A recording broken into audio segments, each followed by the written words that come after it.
大家好，歡迎再一次嚟到紅茶館。大家唔知有冇一個經驗呢？如果你哋上咗架巴士，原本就諗住去荃灣嘅搭去，但係呢，上完巴士之後呢，坐咗一陣，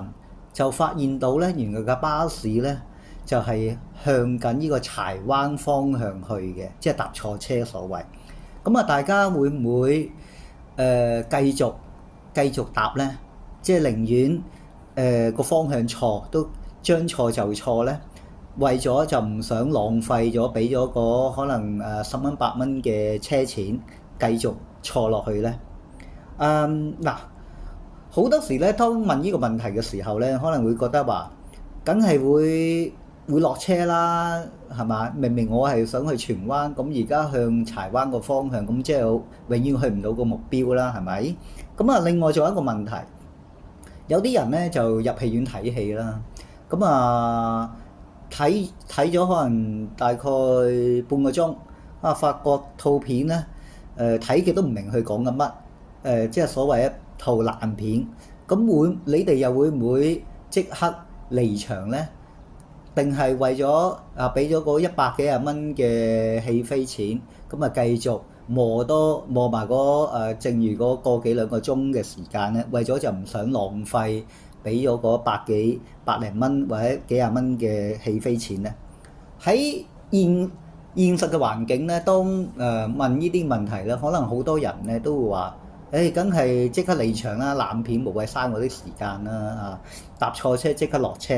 嗱，當好理性去問嘅時候咧，可能在座好多人咧都會話落車離場。但係睇翻我哋現實，好多人喺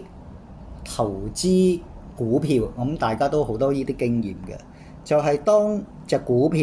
嗰個嘅價錢個股價越低嘅時候咧，你哋會唔會又願意去放棄，即係離場咧？或者一啲嘅男女關係，一啲嘅戀愛，已經經過咗一段都頗長嘅時間，經過好多嘅磨合啊、離離合合啊、妥協啊，都發現段關係咧太多嘅問題，根本大家亦都係三觀好明顯係不一致嘅，好多價值觀嘅分歧啊，即係一啲好嚴重嘅問題，甚至出現一啲嘅暴力嘅事件啦，喺兩性關係裏邊。你哋又會唔會願意離開呢段關係，或者將嗰隻嘅爛嘅股票咧就沽咗佢咧？嗱，當問到呢啲問題嘅時候咧，可能身邊你哋有好多嘅朋友啦，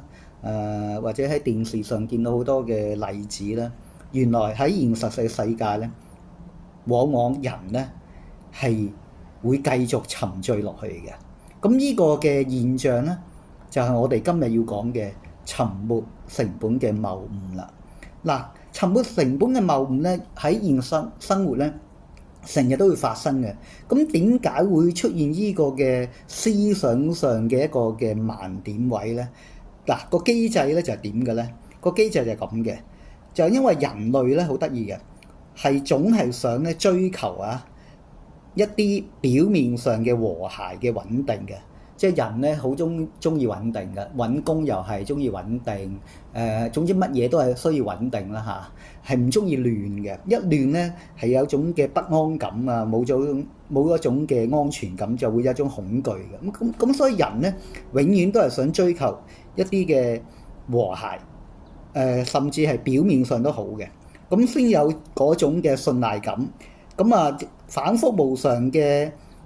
對人嚟講咧係好可怕嘅事，甚至應該係大部分人係接受唔到一啲嘅不穩定嘅情況，所以揾工通常都係揾一啲穩定收入，所以政府工咧、公務員咧就好吃香，就係咁解啦。佢就唔中意從事一啲可能唔穩定嘅工作，但可能回報可以好高嘅工作。一般呢啲大部分人唔中意一類嘅工作嘅，中意一啲穩定嘅工作，亦都係咁樣。同埋咧，當一段嘅關係又好，投資股票又好，咩都好，搭錯車又好咧，人有得意嘅，佢哋明知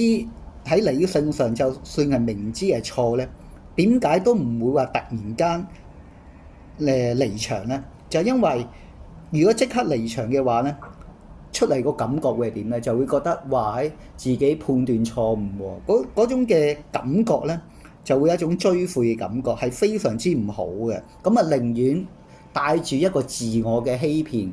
一個嘅幻想，就用一種嘅賭徒嘅心態，甚至話就話希望件事繼續發展落去嘅時候咧，可能有一個嘅奇蹟嘅出現。咁呢個就係帶住呢個幻想咧，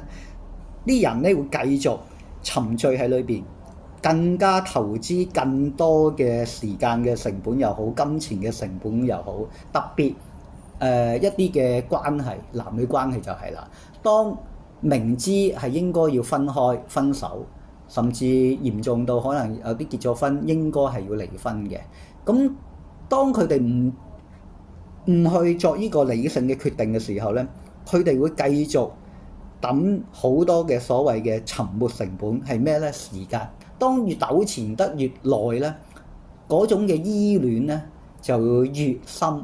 咁啊更加形成一個叫惡性循環，更加咧就係難去離開對方。咁而時間越長嘅時候，即係話嗰個投資嘅時間成本就越多咯喎，即係無論時間啊、精神啊、心機啊，甚至錢嘅成本又越多，咁啊更加咧就離不開呢段關係。咁個關係當然可能甚至應該正常嚟講繼續惡化。咁繼續惡化，佢又諗住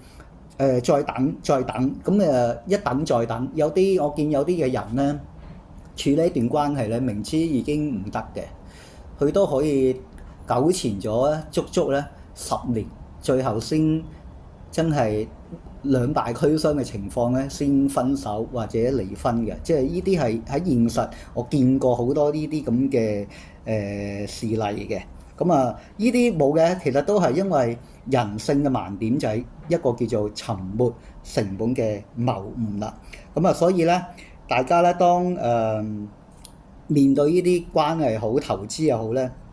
真係要決斷啲，理性一啲。有時為咗去延緩嗰個面對痛苦嗰個現實咧，咁啊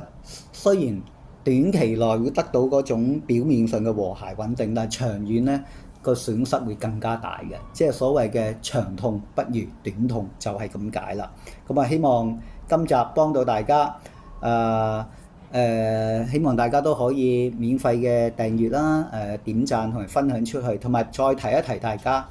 訂閱嗰度咧，有啲人因為問過我係點樣訂閱，其實喺個台嗰度，喺我紅茶館個台咧，右上角咧見到一個訂閱掣或者加入嗰個掣咧，撳一撳就得㗎啦，撳咗之後就冇咗㗎啦，咁即係成功訂閱咗，記住係免費嘅。唔係騙案嚟㗎，因為有啲人好擔心係騙案啊，使乜俾錢，仲係問我呢個問題嘅。咁啊，希望大家如果覺得紅茶館嘅節目幫到大家嘅，有興趣嘅，咁啊多多免費訂閱同埋點讚同埋分享俾啲朋友，多謝晒大家，再見，拜。